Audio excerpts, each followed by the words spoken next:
Hey guys, it's Joe Carroll with Produce Like a Pro, and today I'm in Nashville, and we are recording Maxwell and the Shade.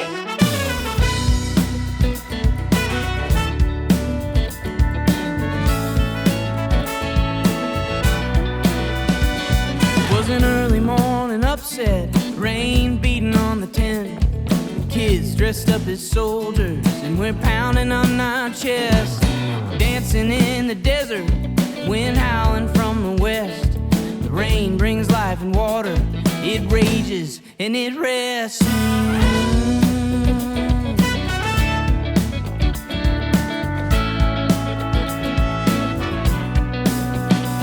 Well, faster than a flashbulb, a river grew life and limb.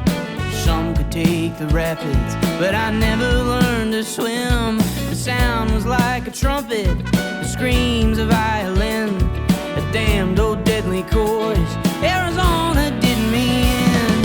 God giving no warning, 40 men were good as dead. No dealing with the devil, 'cause our prayers are left unsaid. There was something so unholy about the day the heavens let bound for hell from high water and the Arizona red. Arizona, Arizona, Arizona red.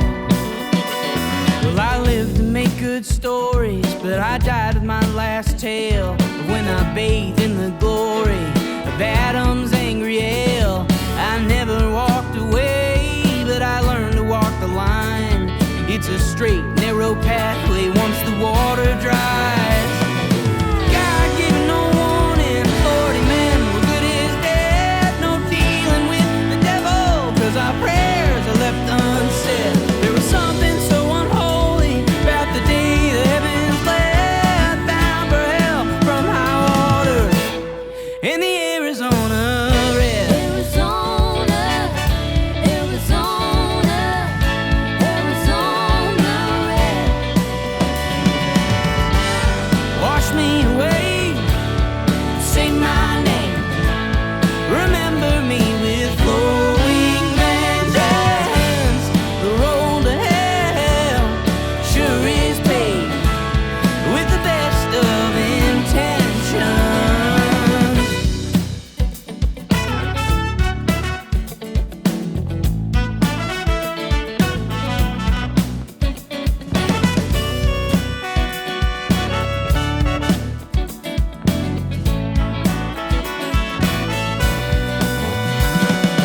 God giving no warning, 40 men were good as dead. No dealing with the devil, 'cause our prayers are left unsaid. There was something so unholy about the day the heavens let bound for hell from high water. God giving no warning, 40 men were good as dead. No dealing with the devil, 'cause our prayers are left unsaid. There was something so unholy about the day the heavens let bound for hell from high water in the Arizona red. Arizona, Arizona, Arizona red. Arizona, Arizona, Arizona red. Red, red,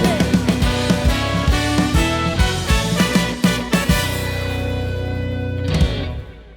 Okay guys, so here's the deal. I know for a fact that me, Joe Carroll, are very hung up on model numbers. I'm very tied to things from the past. Numbers like 47, 67, 87 mean a lot to me.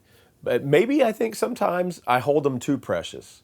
What I mean by that is I know for a fact in mixing, I've tried new tools and new ways of thinking, and very often I find that I like those better than the way I was doing things in the past. So what if I change up my way of thinking on the tracking side of the glass? I do a lot of tracking, and I know for a fact I use a lot of technology that's based in the 50s and the 60s and the 70s, which is awesome. Those microphones have been around a long time for a reason, because they are awesome. So whether the original Neumanns or AKG or Telefunk and whoever, they're amazing, and I don't want to take anything away from that. That's not the point. The point is, what if I open my mind to some new ways of thinking and some new model numbers that have no ties to the past. They're not, they're brand new products, brand new technology based on nothing but moving the needle forward and just getting the best sound that they can. And I put those in action on a tracking session. Yes, that may mean it takes a little longer to get drum sounds. Some of them I may like better than what I was doing, and all of a sudden, I wish I had that microphone 10 years ago. And then there may be things where I like, I don't like that quite. It's great, but maybe I don't like it quite as much, and I'm going to stick with what I was doing before. But I'll never know unless I try it. So, and I know many of you guys are in the same boat. We get comfortable, we get in a rut, and we do the same things over and over. So I just wanted to shake things up, new way of thinking, try some things out, and here's what happened. All right, let's talk about what we did on the drums, because I was really excited with the way it turned out. Very happy. We'll start up here at the top.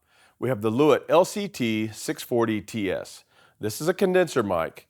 This is a solid state mic from Lewitt. This is kind of the flagship of their solid state FET mic line. Lots of bells and whistles, too many to even name at this time. But let's just focus on the way they sound on overheads. And they sound great. Very natural, very open sounding mics. Not really colored overly in any direction, just very natural and very open. They worked wonderful. They really did. Let's go to the next layer down.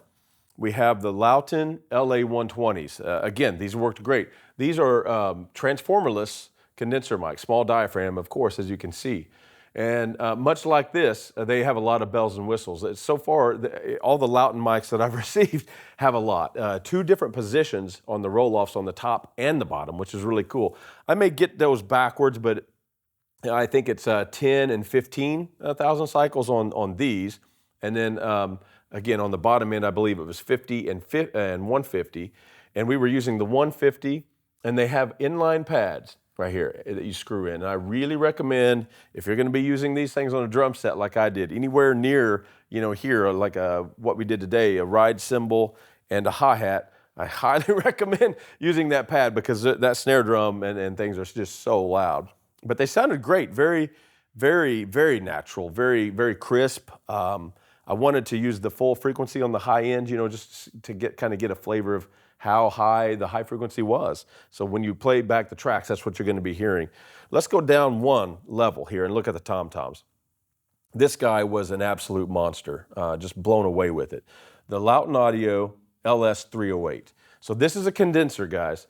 This is I know it's shaped weird, but I'm a big fan. Anybody that follows me knows that I'm a huge fan of condensers on drums, on tom-toms. Not a lot of guys use those. They use 421s and some are, standards like 57s and things like that.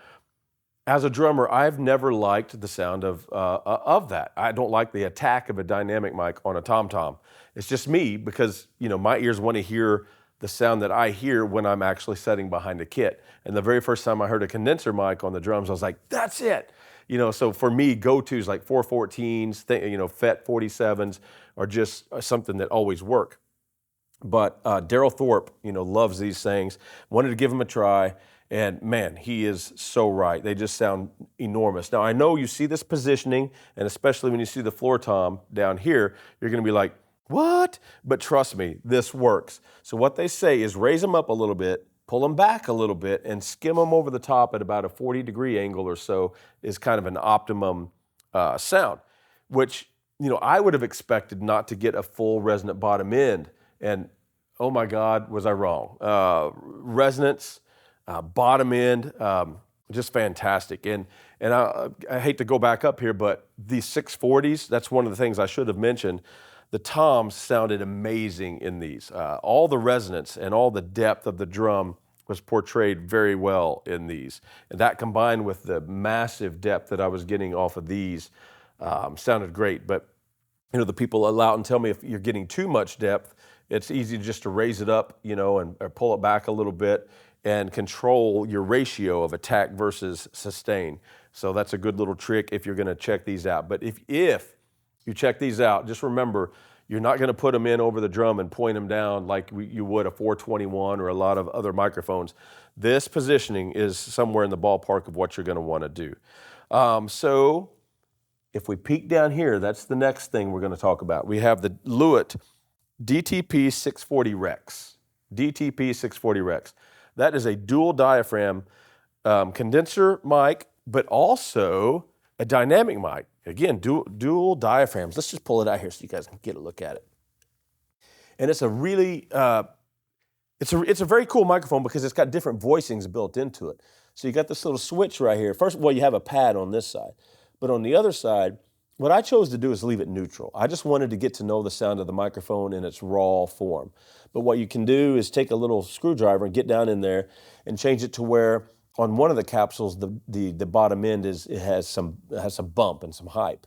Or you click it down another level and you have the bottom end with some pump and hype, but you also have an upper mid-range with some pump on it. So, you get a more modern, think of things like B52s or D112. So you get a more modern punchy sound, bigger sound, but I really just wanted to hear it raw. And I've got a feeling that it's really going to fit the mix for these guys on a lot of songs. They're just kind of organic in nature, and I felt like what it was doing in its raw state was really going to get the job done. Okay, let's talk about the snare drum a little bit. If you can get the camera right in here, I'll move the hi-hat out of the way. Okay, this is the Lauten Audio LS208. Now, it's a condenser mic, which is really cool because some of you know that dynamic mics sound great, just the good old 57, but sometimes a condenser does certain things better. Brushes and some of the hot rods and things like that, or just getting the snap if you're pointing at the strainer. And this is kind of the best of both worlds. It can handle the SPL of a dynamic mic, but it has some of the characteristics of a condenser. It's very cool. And like all other Lauten Audio mics, it's very full featured on its filtering. So on the top, we can remove 2 different positions, or on the bottom, 2 different positions. For example, today I was using, it looks like the 50 cycles, is that what that says? It's just so small, I can't see it. Yeah, it looks like 50 cycles on the bottom, and on the top I had it flat. But very, very happy with this. I'm anxious to hear it on maybe a jazz date even. I think that'll be a lot of fun to hear what it does on brushes. And you'll peek right over here at the corner. You'll see my ribbon microphone that I use as a little bit of a trick, where it's down here getting the lower part of the shell of the snare drum. And what's cool is this is a ribbon mic, right? So it's got high frequency roll off. But another thing that's cool, you got this big old hi-hat right here. Since it's a figure 8 pattern, the hi-hat is coming into its null point. So you wouldn't believe really the amount of rejection of the hi-hat I get. So I get this really strong foundation of the lower portion of the snare, which is the body and the strainer rattle, and the pointer, the beater of the kick drum, but it's pulled back far enough you wouldn't believe the bottom end I can get out of the kick drum this way too. So you run that through something like an 1176, and it's just, I call it a momentum enhancer, because you can hear all the subtleties of the snare drum in the mid-range that really propel the groove. It's a really cool thing. And this is the Cascade Gomez. Now on the bottom, I know I said I wasn't going to use anything traditional, but I only have one of these Lauten 208s. I would love to hear another one on the bottom. I think it would work really, really well. But just a good old 57, because that's what I had. So you'll have to forgive me for breaking my rule of not using any traditional mics. And on the drum rooms, I chose the Lewitt LCT 840. Now, this is a tube mic. And the reason is sometimes I just really like the sound of something like a U67, right? Pulled back for rooms. Just a great option. M50s, there's a lot of great options. But what I like to do is a spaced pair, equally spaced from the kick drum in omni position. And the thing about the Lewitts that I found is that they're very natural, and I don't want to use the word transparent, but open enough to where I feel like I can see right through it, which is really cool in an ambient space. So I've used them, I think, like 3 times now on drum rooms, loved it, and I've used them on a couple orchestral sessions as room mics, and they're just a great, great option. So that's, when you pull up the drum kit, that's what you're going to hear. I'm going to start in the acoustic booth with the Lauten LA320. It's a tube mic that's cardioid. It's fixed in cardioid, which is obviously always what I use on acoustic guitar. I kind of do a stereo miking thing, so I think what I want to do is get a pass or 2 with this microphone, and then I want to switch to one of the Lewitt condensers and just see which one feels better in the track. But we're going to start here with the Lauten. All right, guys, let's just position the mics a little bit. What I like to do, I like to always kind of default to stereo, even if I'm going to use mono. So kind of our typical go-to thing on acoustic, as everyone knows, is right here, right? So I've got that with this microphone. And let me hear that mic. It's a Taylor, so it's not big enough. Yeah, so we don't have a big boomy bottom end. If you get a boomy bottom end, sometimes, you know, you can pull back a little bit. But I think what we'll do is we'll start right here, and then I point for here. This little spot right here is kind of a magic spot on acoustic. You get some nice wood resonant tone. Let's see. Get the capsules equal distance. Try that. How's that sound in your phones? Great. Awesome. High five. Maxwell. All right, today is brass day for Maxwell and the Shakes. So continuing on with our refusal to use traditional models, like in Ribbon World, for example, you know, 44s and 77s, we're not going to do it. So what I have here, we have a trumpet, a trombone, and a saxophone. So three pieces. And a lot of times trumpets and trumpets and trombones sound great with a ribbon mic. So from right here in Nashville, the Stager brand. This is the SR5 active ribbon mic. Active meaning it requires phantom power. And it's also a front address or top address, depending on how you want to, you know, I know different people say different things, but the silver part, that's the hot spot. So it's a directional mic, which isn't, you know, as common in ribbon world. Ribbons are very often figure 8, but this is a directional mic. And they also said it sounds great on electric guitars. So let's slide over here. So that's the trumpet and trombone. On the saxophone, I would typically go with a tube, something like a 67 or 47. So in lieu of that, I used Lewitt. In lieu, I used a Lewitt. I like that. So this is the LCT 1040, and I've got it, for anybody that knows this microphone, it's crazy versatile. The options are insane. So I've got it set fully tube and into the warm setting, if that helps anyone out. Again, just trying to emulate a little bit more of the sound I'm used to. And it sounded great on everything I've tried it on so far, so I have no reason to believe it won't sound great on this. So that's the 3 close mics. Now, what we have over here in room mode world is, this is a Bloom line. So these are the Stager SR66. Now this is a traditional figure 8 pattern, right? So by combining one right here with the other one on top, you know, just 90 degrees opposite, you get a full picture. So you're getting the front of the room where the you know, brass players are standing, but you're also getting reflections off the wood, which is really great in a room like this. So this will be my darker, you know, my darker option. Although I will say this is a long ribbon element, so it's not going to be a dark ribbon microphone. It's going to, you know, the higher frequency response, you know, you're going to achieve before it starts nose diving in the traditional ribbon manner. You know, it's going to be higher than some. So just because the element itself is longer. And then over here we have the Lewitt LCT 840s, and that's going to be a different voicing than the ribbon mic. So I can use one or the other or blend them to achieve, you know, the ultimate sound. So let's see what it sounds like. Hey guys, we're at the studio starting day 3, which is vocal day with Maxwell and the Shakes.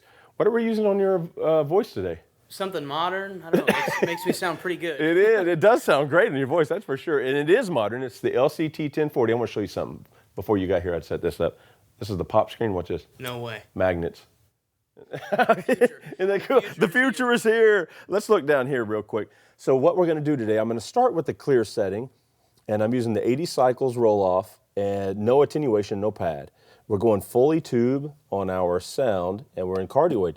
That's going to be the deal. We're going into a Neve style preamp and an LA2A style compressor, and let's see how it sounds. All right, we're getting down to the end, finally, of this EP, and we're doing some guitar overdubs today. Max wanted to come in and replace just a couple things from the tracking day. We have a Fender Blues Junior in here, a little 112 cabinet. And I thought what we would do is we would have the SM57 that everyone knows and loves. That's the gold standard. In order to know how the Lewitt 640 or the Stager ribbon microphone or anything else sounds, you almost need to hear an SM57 on that guitar amp to know what you're comparing it to, just because that's what we're used to hearing. So if we look down here, I have right here is the center of the speaker cone, so I have them all equally spaced around the dust cap, right? And so right here we have the Stager. This is a ribbon mic, and it's an active ribbon mic, so it takes phantom power. This is the SR5. Then we have the Lewitt. We have a condenser mic, the Lewitt 640 here, and I have that in cardioid with a pad turned on, of course, because the volume these things put out. And all these are going through an API 3124. So it's the same location around the dust cap, and it's the same preamplifier. So that way you guys, when you compare these microphones, you'll kind of know what you're hearing, and then I won't be influencing it. Hey guys, so we have background vocals left, one of the last things. And today what I chose is the Lewitt Pure Tube. Now I did not have this the day that we originally started this album. This is fairly new. And I've really fallen for this microphone. I think it sounds great. I love their mounting system and everything about it. And oh gosh, the windscreen, check this out. It's that cool. But this microphone is designed specifically for vocals. It's fixed cardioid. It's not meant to be, workhorse, work on everything. I mean, it probably would. You could probably put it on an acoustic guitar and it may sound great, but it is a vocal mic through and through. Extremely low self-noise. I will say sometimes with my vintage mics and other vintage mics that come in, to mix, I do have noise floor issues, where the producer's like, man, I put the headphones on and I'm hearing all the way through, especially the more we compress it or the more exposed it is. And this microphone has no capacitors in the circuit path. It's extremely clean and extremely low self-noise. So I'm really loving it, and that's what we're going to use today.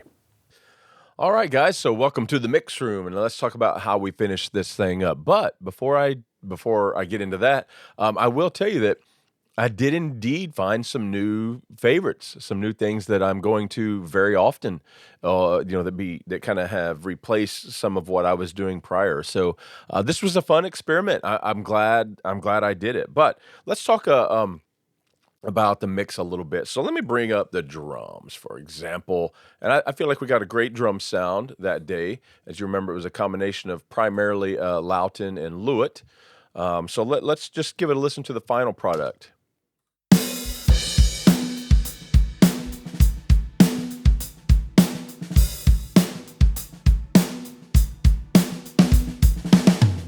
Okay, so let's talk about a couple things. Number one, I'm going to play the raw snare drum track.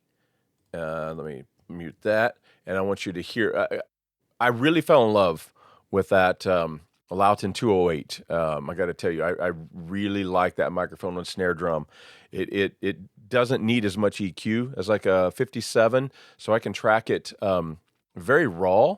But it sounds good with brushes and stuff too, where sometimes some dynamic mics kind of fail us in that situation, so we have to augment it or supplement it with a condenser. So here's the song.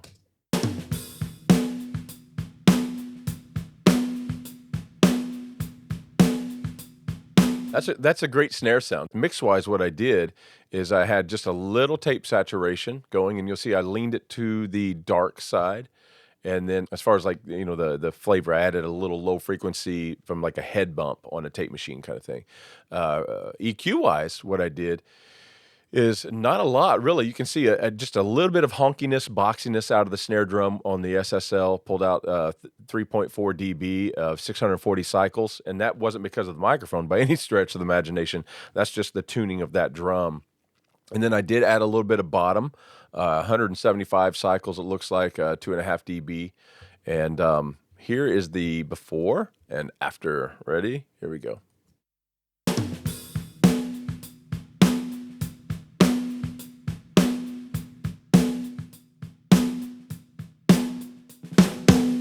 So it's a little thicker, a little darker, than it was. And here's what the extra noise gate as well.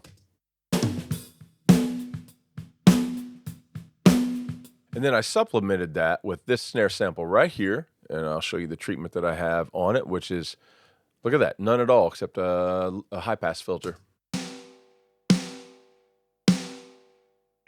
So the two together along with the bottom snare mic.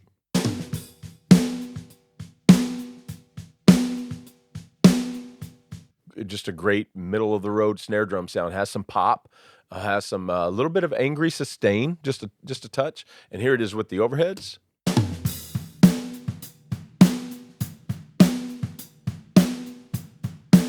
Very cool. So again, that was the 208. That has kind of became a go-to for me. I've been using it very heavily in tracking situations. It's kind of a new favorite. Another microphone that was really a standout for me on that day was the TomTom mics, the 308, kind of the hammer-looking mics. Let me take the treatment off, and you'll just hear that it's just a very fat, round, big drum tone.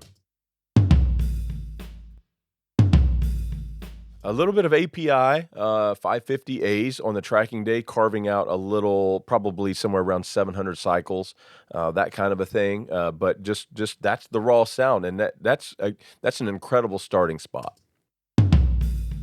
Remember, I did not want to overprocess it, so when I played it back for you guys, that it was. I wanted to make it good for the drummer, but not overly processed. So when you guys download these multi-tracks, you still get a really good flavor of that microphone. So let's talk about what I did treatment-wise just a little bit. Again, a little tape compression. It's just a favorite of mine on a lot of songs. And then I used the SSL. Let me get that out of the way.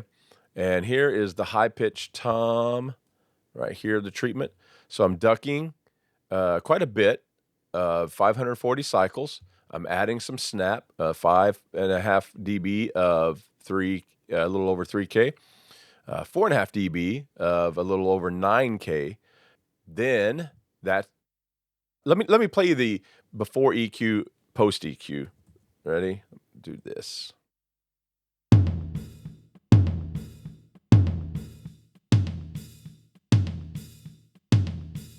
All right, and then I did add to give it a little more impact, just a little compression with the Kramer Pi. You see on that particular hit, it's not even moving the needle. It doesn't mean we're not getting compression. Analog VU meters are not always highly accurate. Now let's listen to number 2, and before and after, and here's the treatment that I provided on it.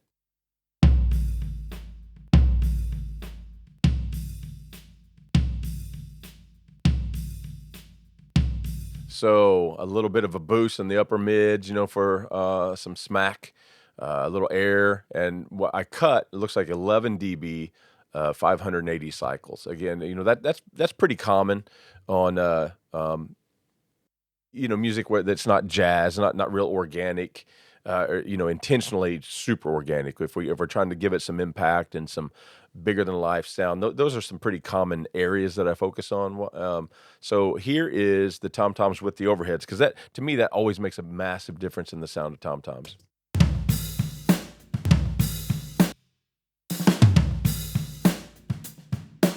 And here is the whole drum kit right there where there's a drum fill happening.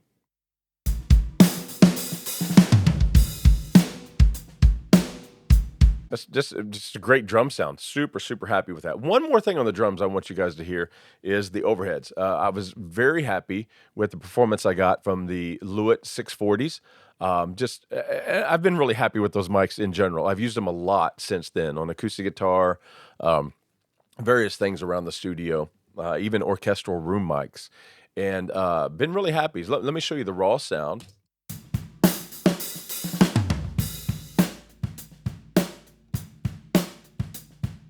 That's just a nice, just a great overhead sound. Nice picture of the whole kit. A little bit of tape compression, just a little bit, and then this is a cool trick. This guy right here from Plug-in Alliance. Let me let a little bit roll and then play it for you and let you hear the impact it's making. It's kind of a saturation distortion box, but it's just a really good one. I don't even know really how to use it and how it does what it does. I've just kind of come up with some presets that work for me, and I'm just rolling with it. So here's before and after.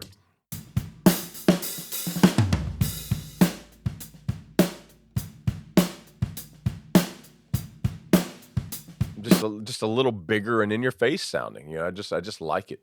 Okay, so here's the treatment on the channel strip. Again, it's the SSL channel strip 2, and you can see I was basically doing nothing. I mean, look at that, like a little bit of high pass filter just to be safe, clearing away some mud, but mostly what it's all about is the fast attack compression. Watch this.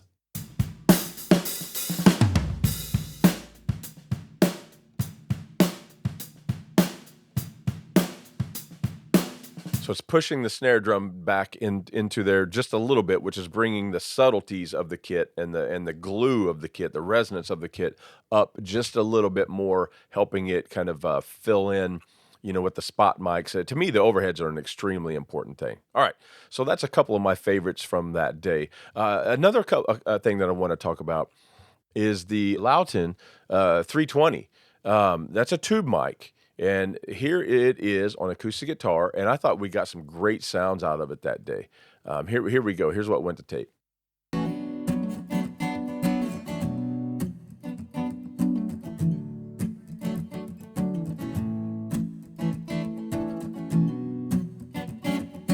Okay, so treatment-wise, a little bit of that tape compression, luster, no frequency bump.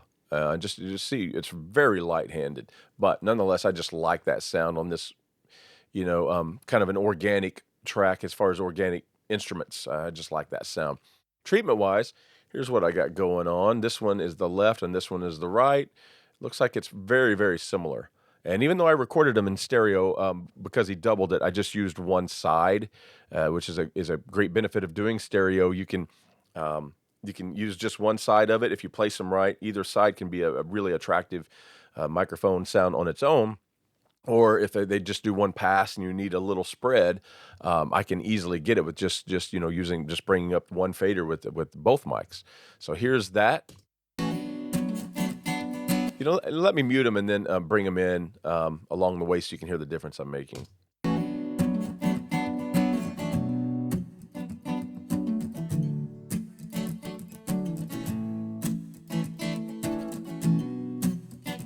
Mostly getting rid of that low end bump that we get, being close to an acoustic guitar body, that projection, we get that low frequency bump. So I'm mostly kind of brightening it up and getting rid of that a little bit. But then I'm following that with a compressor. And here's the two compressors right here, the Lindell, which is a Neve 2254 style. Same thing, I'll let a little bit go and then unbypass them.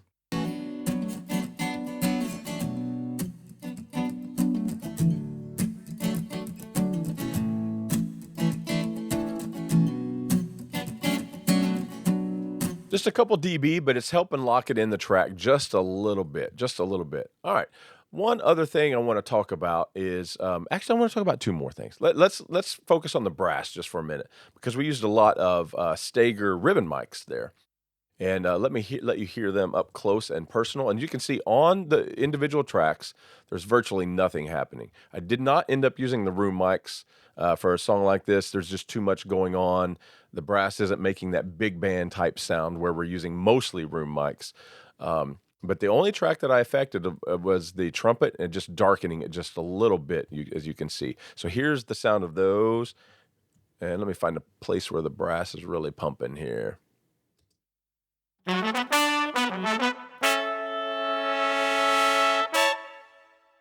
And that's the magic of ribbon mics on brass. It just kind of a round thing that tames that cut and that sharpness on the top, and just kind of makes them less obtrusive sounding. I really love brass through ribbon mics. Pretty much all the horns, as far as like the trumpets and trombones. Now, when we get to the saxophone, we did use the Lewitt 1040, because typically I would use something like a U47, U67. So I wanted to hear a tube mic on it. So that's actually the Lewitt 1040. All right, I want to talk about the vocal sound, because one mic that there's a couple that really floored me on vocals. One of them was the 1040 Ultimate Mic System from Lewitt. Let me play you Max's lead vocal in a verse with no treatment. I guess you do hear a little bit of reverb and delay, but forgive me for that. But I'm going to take all my plugins off and just let you hear his vocal, okay? Well, I lived to make good stories, but I died with my last tale of when I bathed in the glory. When it comes to a raw vocal sound, and I bring up a fader, it's like, okay, what am I going to do to make it sound great?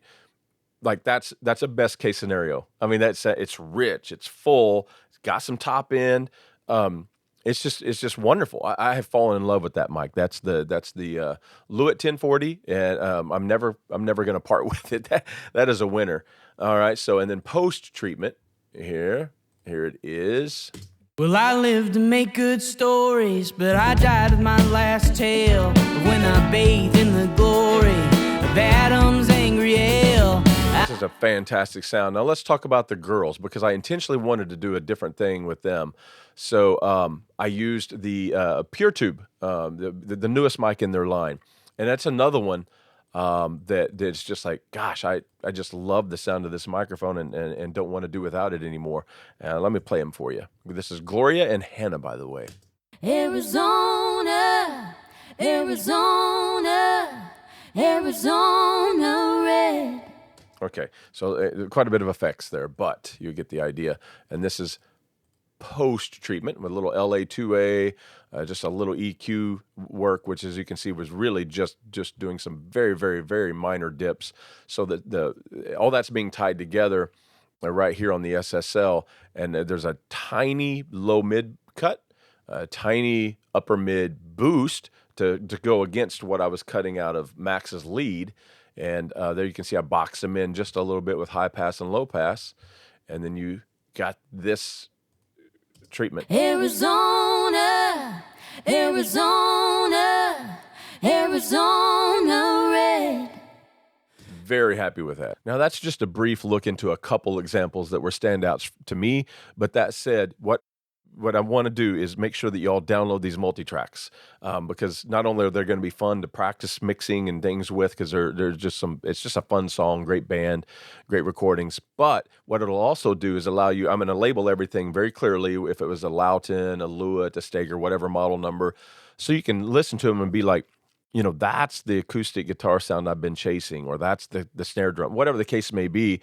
So maybe it'll help you determine, you know, some of the next microphone purchases or demos that you want to make in your own studio. I know that after playing with these for a couple months now, I'm really not wanting to send any of them back to the manufacturers. I got to confess. So we'll have to have some discussions with Loughton, Lewitt, and Steger. But I want to thank all three of those companies for participating and lending me your gear to do this video. It was fun for me, very enlightening for me, and changed. It was the mindset change that I needed at the time that I needed it, and I hope you guys enjoy it as well. Guys, thanks for watching, and happy mixing.